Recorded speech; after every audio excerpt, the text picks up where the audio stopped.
My 2005 F-350 Super Duty Ford diesel. It's got a 6.0 on it, and I had trouble with it. I've had this truck probably about 6 years, and I had trouble with it cranking no start. And this is going to be a video on crank and won't start. Okay, when your truck it crank and won't start, which I replaced this myself. I researched it and I couldn't figure out what the problem was, but I was bound and determined to figure out what it was. So if it's a crank and it won't start, it's called the fuel injection control module, which is located, you can get the camera down here, this box right there. That is it's called a FICMA.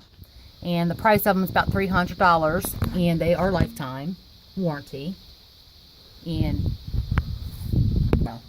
when you replace that, all you have to do is take your air filter off, unhook this right here, and then you'll be able to get to it. And all it is 4 bolts. You pull it off, put it back on. It's very simple, very easy to do, and quick fix.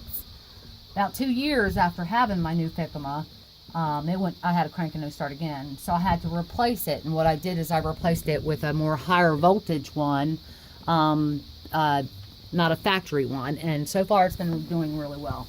But that's one, if it's a crank and no start, more than likely that's it. You can get a reader and maybe it would show up, but that's it for that. Very simple. I did it myself, so anybody else can do it.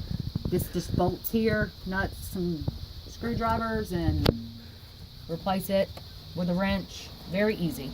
If you got any questions, comments, or concern, comment on the box below.